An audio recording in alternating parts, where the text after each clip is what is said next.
시편 129편 1절에서 끝절 8절까지 한 절씩 교독하시겠습니다. 하나님의 말씀입니다. 이스라엘은 이제 말하기를 그들이 내가 어릴 때부터 여러 번 나를 괴롭혔도다. 그들이 내가 어릴 때부터 여러 번 나를 괴롭혔으나 나를 이기지 못하였도다. 밭가는 자들이 내 등을 갈아 그 고랑을 길게 치었도다. 여호와께서는 의로우사 악인들의 줄을 끊으셨도다.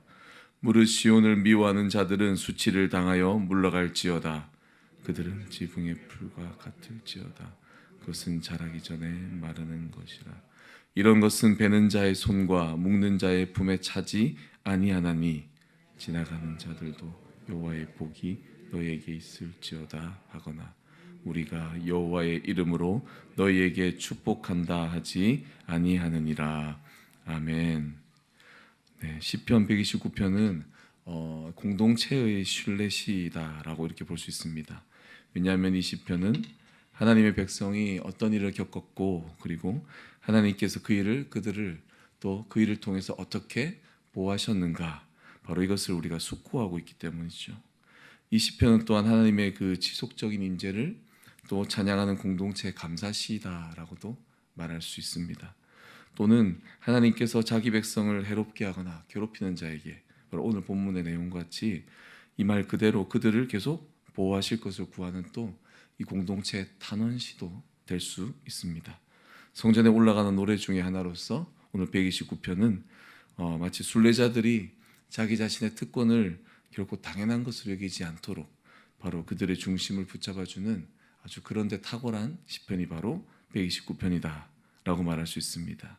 오늘 본문을 좀 더 자세히 보면 1절에 보시면 이제 이 시작 부분에서 이스라엘은 이제 말하기를 이라고 하면서 마치 하나님의 백성 전체 이 이스라엘을 말하는 자 한 사람 개인인 것처럼 그렇게 설정하면서 말합니다.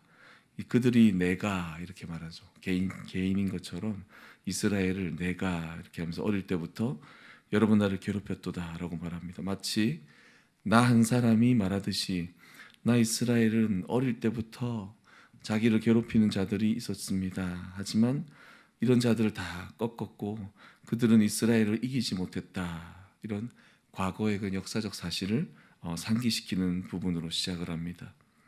여기서 나라고 말하는 바로 이스라엘에 대해서 우리가 알 수 있는 두 가지 사실이 바로 2절 3절에 나옵니다. 자신을 줄기차게 괴롭히는 바로 상대방, 여러 나라라고 하죠. 여러 나라들이 있었다는 사실. 그리고 또 하나는 그렇게 괴롭힘에도 결국에는 이스라엘을 꺾지 못했다는, 즉 이기지 못했다는, 그들의 목적을 이루지 못했다는 사실. 이 두 가지가 바로 오늘 본문에 나옵니다. 이 두 가지 사실 중에서 저는 여러분과 함께 오늘 이 첫 번째 또 역사적인 사실에 좀 집중하고자 합니다. 무엇입니까? 첫 번째, 바로 줄기차게 괴롭히는 이 상대방들이 있었다. 내가 괴롭힘을 당했다라는 부분이죠. 이스라엘을 괴롭힌 주변 강대국들이 이스라엘을 어떻게 괴롭혔는가를 또한 묘사하고 있다는 것입니다. 이스라엘이 어렸을 때부터 일단 괴롭혔습니다. 그들이 내가 2절에 보시면 어릴 때부터 여러 번 나를 괴롭혔으나 라고 나옵니다. 즉 오랜 기간 동안 이 이스라엘은 주변 국가들로부터 괴롭힘과 침략을 받아왔다는 것이죠. 그리고 또 이건 뭐가 나옵니까? 3절에 보면 밭가는 자들이 내 등을 갈아 그 고랑을 길게 지었다라고 말합니다. 즉 그 괴롭힘을 이스라엘은 나의 등을 갈아서 푹 베이게 하였다라고 표현한다는 것입니다.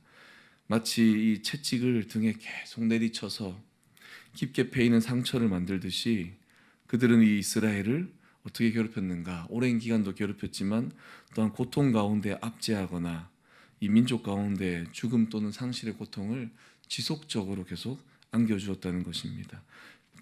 그런데 보면 그 고랑을 길게 만들어 주었다라고 또 표현합니다. 즉 여러 번 괴롭혔다는 표현과 함께 또 어릴 때부터 괴롭혔다는 표현과 함께 이 이스라엘에게 바로 긴 시간 동안 또 이스라엘의 그 지역의 전체적인 지역을 다 그들은 괴롭혔다는 것입니다. 즉 이스라엘 전역에서 이스라엘 민족 공동체 모두가 고통과 압제의 이 역사를, 그 상흔을, 이 상처를 가지고 있다는 것입니다. 그래서 저희가 그냥 오늘 본문을 그냥 초반을 단순하게 읽으면 그저 이스라엘을 괴롭혔지만 이스라엘이 결국 이겨냈구나라고 하면서 우리는 이 결과에 집중하면서 생각할 수도 있겠지만 이 본문이 이 짧은 본문을 읽으면 읽을수록 이스라엘이 얼마나 고통의 터널을 지나왔는가, 얼마나 그 등에 고랑이 길게 패일 정도로 그렇게 그들은 고통의 시간을 지나왔는가라는 이 과정에도 우리는 집중할 수 있다는 것입니다. 바로 이 짧은 구절이지만 이 구절로 인하여 그들의 역사를 그들은 이렇게 표현하고 있다는 것입니다. 중요한 건 무엇입니까? 이런 고통의 과정을 가진 것처럼 우리에게도 혹시나 우리 인생 가운데 고통의 과정이 있는가, 고통의 시간이 지속되고 있는가, 우리도 돌아볼 수 있겠지요.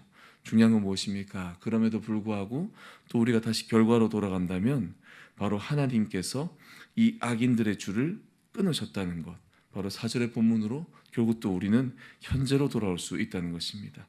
이스라엘에게 이렇게 역사적인 과거가 있지만 4절에 보시면 하나님께서 결국은 바로 지금 하나님은 악인들의 줄을 끊으셔서 어떻게 해요? 우리에게 자유함을 주셨다는 겁니다. 이 밧줄의 뜻으로 줄을 끊으셨다. 이 표현을 통하여 묶임과 압제의 바로 그 상태에서 자유함의 상태로 지금 현재 있다는 것을 표현하고 있다는 것이죠. 이제 오늘 본문 후반부로 계속 5절로 이어가겠습니다.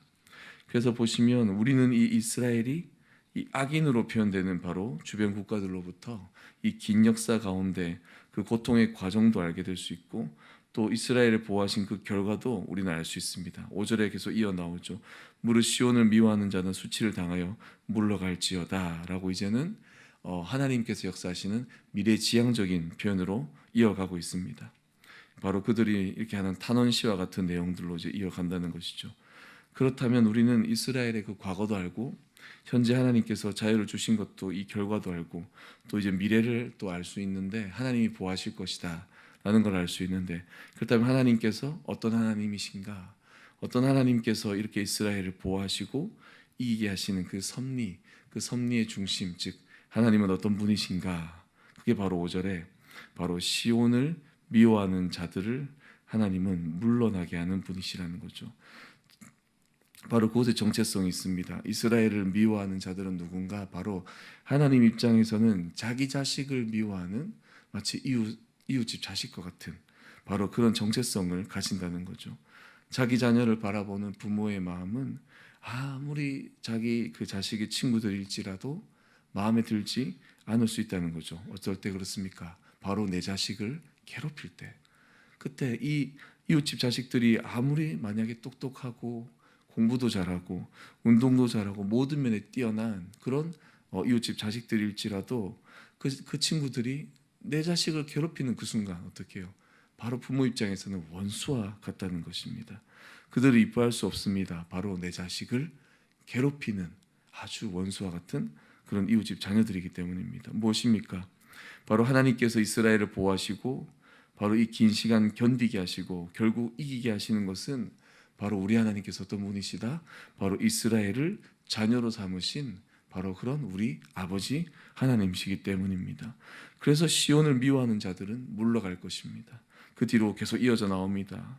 만약에 우리가 어떤 부족함과 모자람을 가지고 자격 미달의 존재가 될지라도 하나님을 오롯이 바라볼 수 있는 이유이자 하나님만 신뢰하면서 붙들 수 있는 이유가 무엇입니까? 바로 우리가 누구의 자녀인가? 바로 이게 바로 이유라는 것입니다. 우리가 바로 하나님의 품 안에 있는 바로 자녀이기 때문입니다.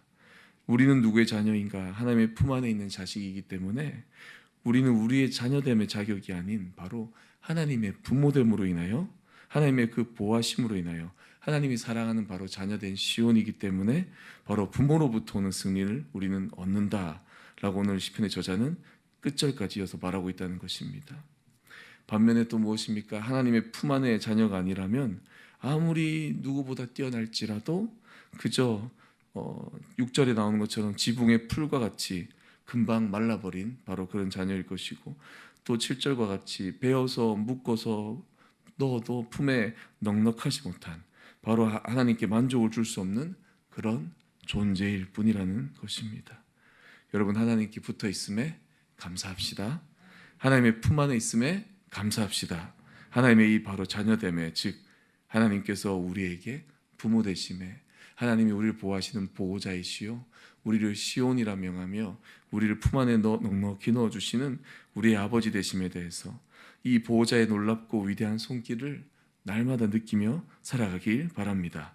이 하나님이 우리의 하나님이시고 또한 우리가 또 사랑하는 또 영혼들의 또 우리가 사랑하는 공동체의 하나님이심을 우리가 기뻐하며 오늘 이 거룩한 주일 하나님께만 영광과 감사를 올려드리는 귀한 주일 되시기를 주님의 이름으로 소망합니다.